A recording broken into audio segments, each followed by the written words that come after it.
നമ്മുടെ സീക്രട്ട് ഏജന്റും അതേപോലെ തന്നെ കാദർ കരിപ്പൊടിയും ഒക്കെ മല്ലു ട്രാവലറിനായിട്ട് ഭയങ്കര കമ്പനിയാണ്, സുഹൃത്തുക്കളാണല്ലോ. അദ്ദേഹത്തിന്റെ പല കാര്യങ്ങളും മനസ്സിലാക്കിയിട്ട് സോഷ്യൽ മീഡിയയിൽ കണ്ടന്റ് ആക്കി എന്നാ പറയുന്നത്. അതിൽ സായി എന്ന് പറയുന്ന വ്യക്തിയെ കുറിച്ചിട്ട് അദ്ദേഹത്തിന് മോശപ്പെട്ട അഭിപ്രായമില്ല. പക്ഷേ കാദർ കരിപ്പൊടിയെ കുറിച്ചിട്ട് പറയുന്നത് ഞെട്ടിക്കുന്ന കുറച്ച് കാര്യങ്ങളാണെന്നുള്ളതാണ്. അധികം സംസാരിക്കുന്നില്ല, നേരെ വീഡിയോയിലോട്ട് കടക്കാം. വീഡിയോന്റെ ഏറ്റവും അവസാനം ഞാനൊരു പാട്ട് പാടി ഇട്ടിട്ടുണ്ട് കേട്ടോ. പല ആളുകളും കമന്റ് ഇട്ടതിന്റെ ഭാഗമായിട്ടാണ്. വീഡിയോന്റെ എൻഡിലാണ്. ഇപ്പൊ നമുക്ക് വീഡിയോയിൽ കടക്കാം. അതിൽ പറയുന്ന പോയിന്റ് എൻ്റെ കേസുമായി ബന്ധപ്പെട്ട് സായി കേസുമായി ബന്ധപ്പെട്ട കാര്യങ്ങളൊക്കെ അവർ റിവീൽ ചെയ്യുന്നില്ല. അതിന് രണ്ട് വശങ്ങളുണ്ട്.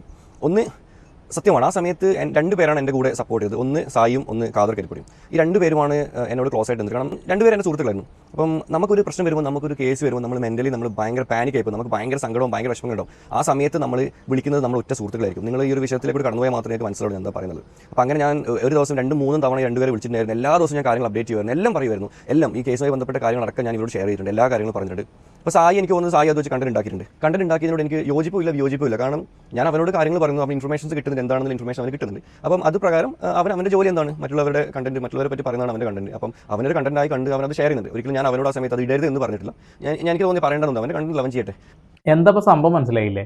അതായത് സുനിത ദേവദാസ് സീക്രട്ട് ഏജന്റ് അദ്ദേഹത്തിന്റെ സുഹൃത്തുക്കളുടെ പല ഡാറ്റാസും കളക്ട് ചെയ്തിട്ട് സോഷ്യൽ മീഡിയ വഴി വിറ്റ് കാശാക്കി അരി വാങ്ങി ജീവിക്കുന്ന ഒരു വ്യക്തിയാണെന്ന് പറഞ്ഞുകൊണ്ട് വീഡിയോ ചെയ്തു. ആ കൂട്ടത്തിൽ മല്ലു ട്രാവലറിന്റെ പേഴ്സണൽ ലൈഫ് പഠിച്ച് അത് പുറത്ത് കൊണ്ടുവന്ന് വിറ്റ് പൈസ ഉണ്ടാക്കിയ ആളാണെന്ന് കൂടി പറയുന്നു.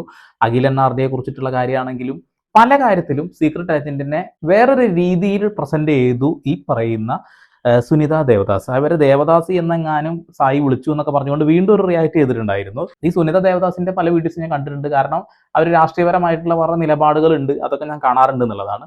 അല്ലാതെ ഈ വിഷയവുമായി ബന്ധപ്പെട്ടുകൊണ്ട് വീഡിയോ കണ്ടില്ല. പക്ഷെ മല്ലു ട്രാവലറിനെ കുറിച്ചിട്ട് ഇങ്ങനെ ഒരു കാര്യം പറഞ്ഞപ്പോൾ മല്ലു ട്രാവലറിന് അത് കൊണ്ടു. അദ്ദേഹം പറഞ്ഞ എന്റെ സുഹൃത്താണ് സായി, അതേപോലെ തന്നെ കാദർ കരിപ്പൊടി സുഹൃത്തായിരുന്നു. പക്ഷെ സായി ചെയ്യാത്ത ഒരു കാര്യം നിങ്ങൾ പറഞ്ഞത് ശരിയായില്ല എന്നൊരു രീതിയിലാണ് പറഞ്ഞിട്ടുള്ളത്. കാരണം ഇദ്ദേഹത്തിന് ആ ഒരു വിഷയത്തിൽ യാതൊരു സങ്കടവും ഇല്ല. സുഹൃത്തുക്കളായിരുന്ന സമയത്ത് തന്നെയാണല്ലോ വീഡിയോസ് പുറത്തു വിട്ടിരുന്നത്. ഇദ്ദേഹത്തിന്റെ ഒന്നാമത്തെ വൈഫുമായി ബന്ധപ്പെട്ടുള്ള കാര്യം, ആ പോക്സോ കേസും അങ്ങനെയുള്ള പല കാര്യങ്ങളാണ് സായി എന്ന് പുറത്തു വിട്ടതെന്നാണ് പറയുന്നത്. പക്ഷെ ഇദ്ദേഹത്തിന് സങ്കടമില്ല. പക്ഷെ ഇപ്പൊ ഇത് പറഞ്ഞത് എന്തിനാണെന്നാ മനസ്സിലാവാത്തത്. പക്ഷേങ്കിൽ ചില കാര്യങ്ങൾ നമ്മൾ അവനോട് ചെയ്യരുത് എന്ന് പറയുമ്പോൾ അവൻ ചെയ്യാറില്ല, ഓപ്പണായിട്ട് പറയും. ചില കണ്ടന്റുകൾ ഞാൻ കാണുമ്പോൾ ബ്രോ അത് ഇടണോ, അത് വേണോ എന്ന് ചോദിക്കുമ്പോൾ അവൻ ഓക്കെ ബ്രോ എന്ന് പറഞ്ഞ് അവൻ തട്ടാറുണ്ട്. അതും കൂടി ഞാൻ പറയാം.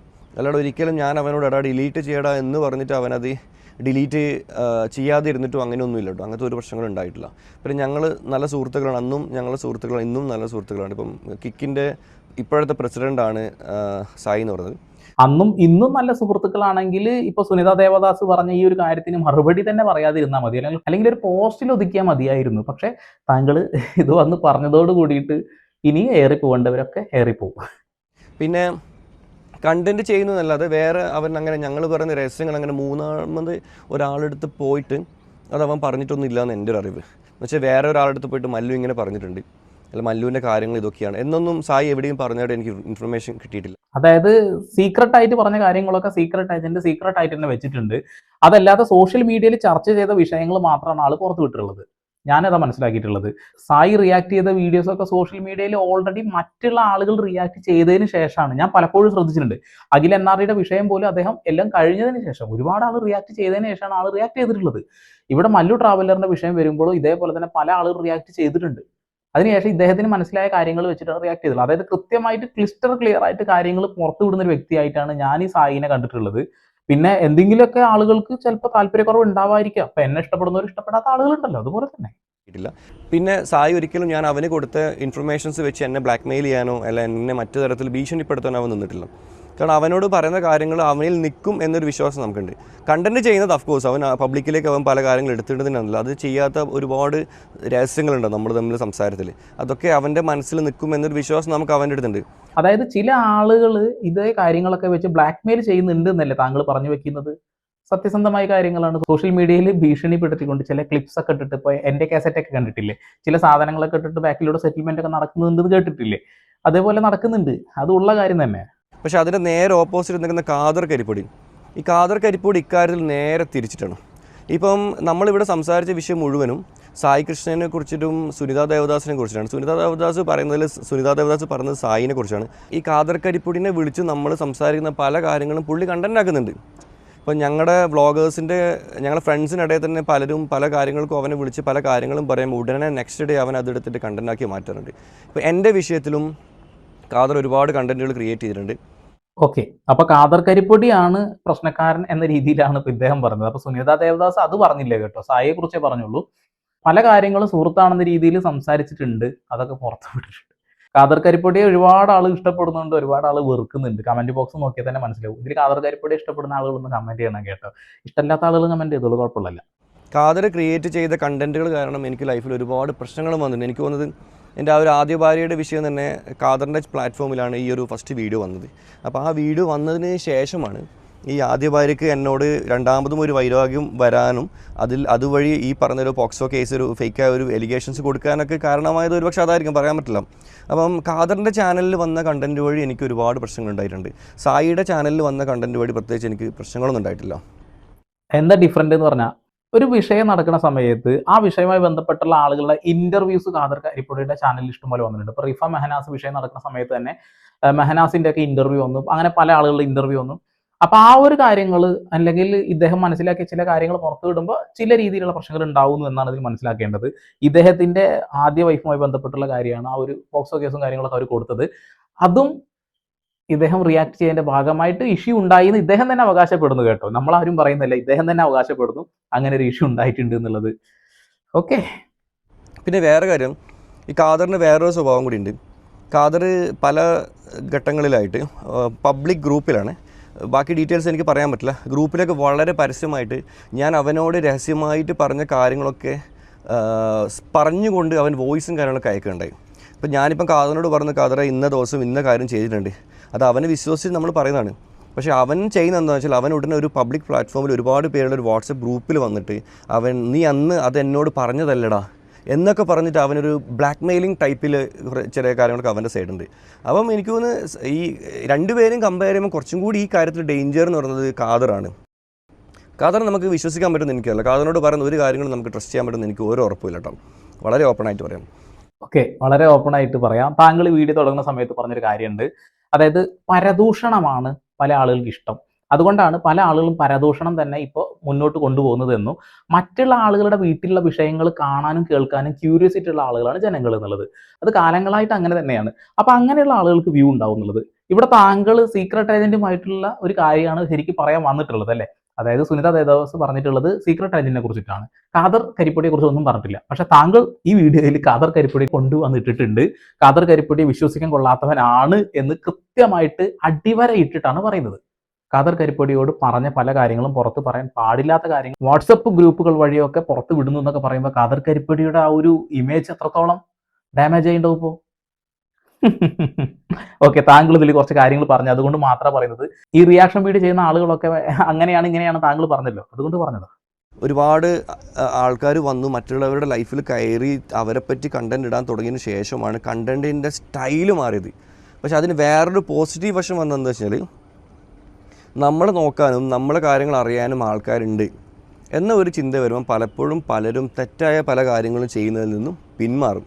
ഫോർ എക്സാമ്പിൾ, എനിക്കിപ്പോൾ എന്തെങ്കിലും ഒരു തെറ്റായ കാര്യങ്ങൾ ചെയ്യണമെന്നുണ്ടെങ്കിൽ പണ്ട് കാലത്ത് നമ്മൾ പോലീസിനാണ് നമ്മൾ പേടിക്കുന്നത്. ഇപ്പോൾ നിയമപരമായിട്ട് നമുക്ക് കേസ് വരുന്നു, നമ്മളത് കോടതിയിൽ പോകുന്നു, നമ്മളത് സോർട്ട് ചെയ്യുന്നു, ഇങ്ങനെയുള്ള കാര്യങ്ങളാണ്. പക്ഷേങ്കിൽ ഇപ്പോൾ അതല്ല. അതിലുപരി കണ്ടൻറ് ക്രിയേറ്റേഴ്സ് ഉണ്ട്, സോഷ്യൽ മീഡിയ ഇൻഫ്ലുവൻസേഴ്സ് ഉണ്ട്. അവർ ആ വീഡിയോ എടുത്തിട്ട് അലക്കും, അല്ലെങ്കിൽ അവർ ആ പോസ്റ്റ് എടുത്തിട്ട് അലക്കും.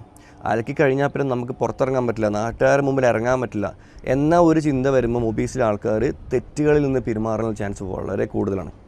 അതുള്ള കാര്യം തന്നെയാണ്. സോഷ്യൽ മീഡിയ ഉള്ളത് കൊണ്ട് തന്നെ കുറെ രാഷ്ട്രീയക്കാരുടെ കള്ളത്തരങ്ങൾ നിരന്തരമായി പൊളിച്ചടക്കുന്നത് കൊണ്ട് തന്നെ ഇവരിത് ചെയ്യാത്തൊരവസ്ഥയിലേക്ക് മാറുന്നുണ്ട്. പക്ഷെ ഇതിന്റെ പിന്നിൽ മറ്റൊരു കാര്യം കൂടി ഉണ്ട്, അത് ബ്ലാക്ക് മെയിലിംഗ് ആണെന്നുള്ളതാണ്. അതും നമ്മൾ കണ്ടുകൊണ്ടിരിക്കുന്നുണ്ട് എന്നുള്ളതാണ്. നന്മയുടെ വഴിയിലൂടെ അപ്പൊ ചില ആളുകളുടെ കള്ളത്തരങ്ങൾ നമ്മൾ പൊളിച്ചടക്കുമ്പോൾ അവർക്ക് തീരെ നിക്കപ്പുറത്ത് ഉണ്ടാവില്ല. അപ്പൊ ചില രീതിയിലൊക്കെ നമ്മളെ പൂട്ടാൻ ശ്രമിക്കുമല്ലോ. പക്ഷെ നമ്മൾ സത്യസന്ധമാണെന്നുണ്ടെങ്കിൽ പൂട്ടാൻ ശ്രമിച്ചിട്ടൊന്നും കാര്യമില്ല. പൂർവാധിക ശക്തിയോട് കൂടിയിട്ട് നമ്മൾ വീണ്ടും വരും. ഇങ്ങനെ സോഷ്യൽ മീഡിയ പവർ കാണിച്ചിട്ട് ഇവിടെ പല ആൾക്കാരെയും ബ്ലാക്ക് മെയിൽ ചെയ്യുന്നുണ്ട്. നിങ്ങൾക്ക് വിശ്വസിക്കാൻ പറ്റുമോ? ഞാൻ പറഞ്ഞ സത്യമാണ്, എൻ്റെ അടുത്ത് വ്യക്തമായ പ്രൂഫ് ഉണ്ട്, അതാണ് പറയുന്നത്. എങ്ങനെയാണ് ബ്ലാക്ക് മെയിൽ വെച്ചാൽ ചില ബിസിനസ്സുകാർ തമ്മിൽ ഡീലുണ്ടാവും, ചില കച്ചവടക്കാർ തമ്മിലോ ചില സാമ്പത്തിക ഇടപാടുകളൊക്കെ ഉണ്ടാവും. ഈ ഇടപാടുകൾ പണ്ട് കാലങ്ങളൊക്കെ തീർത്തിരുന്നു ഒന്നിക്ക് രാഷ്ട്രീയപരമായ നേതാക്കൾ ഇടപെടും, അതല്ലെങ്കിൽ പോലീസ് സ്റ്റേഷനിലൊക്കെ പോയിട്ട് അത് നടത്തും, അതല്ലെങ്കിൽ ഗുണ്ടകളൊക്കെ ഏർപ്പാടാക്കും. ഇവരൊക്കെയായിരുന്നു പണ്ട് കാലങ്ങളിൽ ചെയ്തിരുന്നത്. പക്ഷേ ഈ അടുത്ത കാലത്താണ് ഈ പണി ചില സോഷ്യൽ മീഡിയ ഇൻഫ്ലുവൻസസ് എടുത്തിട്ടുണ്ട്. ഇവരെന്താ ചെയ്യുക വെച്ചാൽ, ഇവർ രണ്ട് കൂട്ടർക്കിടയിൽ ആരാണ് ഇവരുടെ കക്ഷി അവരുടെ അടുത്ത് പോയിട്ട് ഇവർ സാമ്പത്തികപരമായിട്ട് ഇത്ര പണം ആവശ്യപ്പെട്ട് അവർ ഡീൽ ഉറപ്പിച്ച് കഴിഞ്ഞാൽ ഇവർ ഉടനെ മറ്റേ ടീമിനെ വിളിക്കും. എന്നിട്ട് പറയും, നിങ്ങൾ ഇയാളുമായിട്ട് ഇന്നൊരു പരിപാടി ഉണ്ടല്ലോ, ഇത്ര സാമ്പത്തികപരമായിട്ട് ഇത്ര ഇടപാടുണ്ടല്ലോ, നിങ്ങളത് കൊടുക്കണം, അത് കൊടുത്തിട്ടില്ലെങ്കിൽ നിങ്ങൾക്ക് ഒരു വീഡിയോ ചെയ്യും.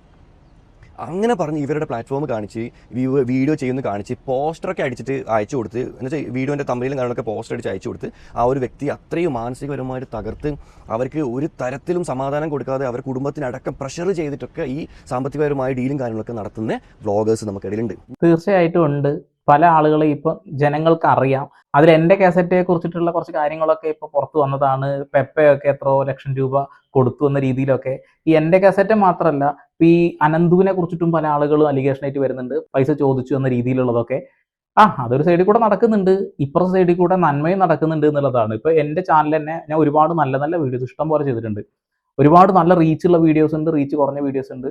പല ആളുകൾക്കും ചില വ്യക്തികളെ കുറിച്ചിട്ട് കൂടുതൽ കേൾക്കാൻ ആഗ്രഹമുണ്ട് എന്നുള്ള സത്യസന്ധമായിട്ടുള്ള കാര്യമാണ്. ഇപ്പൊ സുനയെ കുറിച്ചിട്ടുള്ള കാര്യങ്ങളാണെന്നുണ്ടെങ്കിൽ ഇഷ്ടം പോലെ ആൾക്കാർ കാണും. പക്ഷെ ഇപ്പൊ എന്തോ പറഞ്ഞിട്ട് വന്നിട്ടുണ്ട്, പക്ഷെ ഞാനത് തൊടാൻ പോകുന്നില്ല. കാരണം എന്താ വെച്ചിട്ടുണ്ടെങ്കിൽ ടാർഗറ്റ് ചെയ്യുന്നത് വ്യൂവേഴ്സിനെയാണ്, നെഗറ്റീവാണ്. നെഗറ്റീവ് ഇമ്പാക്ട് ഉണ്ടാക്കി വീണ്ടും മെയിൻ സ്ട്രീമിൽ ഉയർന്നു വരാനുള്ള ആഗ്രഹം കൊണ്ട് ചെയ്യുന്നതാണ് അതൊക്കെ. പക്ഷെ കണ്ടില്ല എന്ന് നടിച്ചാൽ അതങ്ങ് പൊക്കോളും. നിങ്ങൾ അങ്ങനെ കാണുന്നുണ്ടെന്നുണ്ടെങ്കിൽ അങ്ങനെ തലക്കെട്ട് കാണുമ്പോൾ തന്നെ കാണാൻ പോവാതിരിക്കുക. അതേപോലെ തന്നെ അതിൽ കമന്റ് ഇടാനോ ഡിസ്ലൈക്ക് ഇടാൻ പോലും പോവാതിരിക്കുക. ഒരു വ്യൂ പോലും കൊടുക്കാതിരിക്കുക. അതായത് കണ്ണ് ചിമ്മുന്ന വേഗത്തിൽ അത് തട്ടിക്കളയുക. അത് മാത്രമേ ഇത് ചെയ്യാനുള്ളൂ. പക്ഷെ ഇപ്പോഴും ആളുകൾ അതിൽ പോയിട്ട് മനസ്സിലാവാതെ കമന്റ് ഇട്ടുകൊണ്ടിരിക്കുന്നുണ്ട്. വേറൊരാളുടെ ഭാര്യ ഒളിച്ചോടി പോയത്, വേറൊരാൾ ഭാര്യ ഒളിച്ചോടാൻ പോകുന്നത്, ഭാര്യയും ഭർത്താവും തമ്മിലുള്ള കലഹങ്ങൾ എന്താണ്? ഓക്കെ, അല്ലെങ്കിൽ മറ്റേ മരിച്ചുപോയ ഒരു ഭർത്താവിൻ്റെ ഭാര്യ ഇപ്പം ചെയ്യുന്ന എന്താണ്? കാമുകൻ പണ്ടത്തെ നാട്ടും പുറത്തെ പെണ്ണുങ്ങൾ പേന് ചെയ്യാൻ വേണ്ടി ഇരിക്കുമ്പോൾ പറയുന്ന കിസ്സ പറയുന്ന കുറച്ച് കാര്യങ്ങളാണ്. ഇത്രയും വിവരവും വിദ്യാഭ്യാസമുള്ള മലയാളികളെന്ന് അവകാശപ്പെടുന്നത് നിങ്ങൾക്കിപ്പോൾ വേണ്ടത്.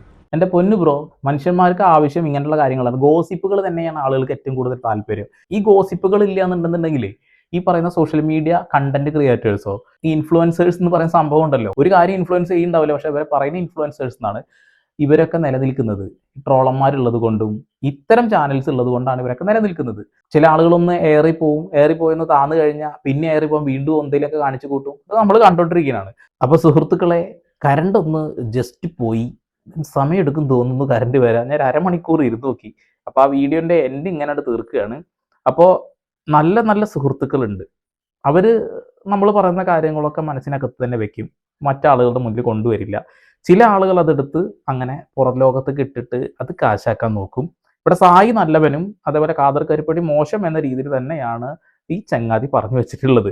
ഓക്കെ, അദ്ദേഹത്തിന് ഉണ്ടായ അനുഭവം വെച്ചിട്ട് അദ്ദേഹം പറഞ്ഞതാകാം.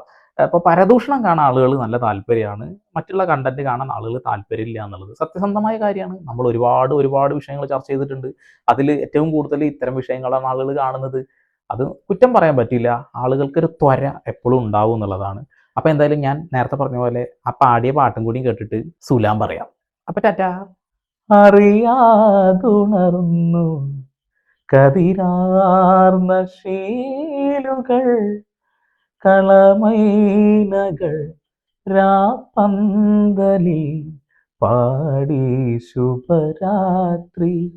ഏതോ കുഴലിൽ തെളിയും സ്വരജതി പോലെ എഴുതാ കനവിൻ മുകുളങ്ങളിൽ അമൃതകണം വീണു. പാതിമൈ മറഞ്ഞതെന്തേ സൗഭാഗ്യതാരമേ, രാവിൻ നീലക്കലികയിൽ ഏകദീപം നീ.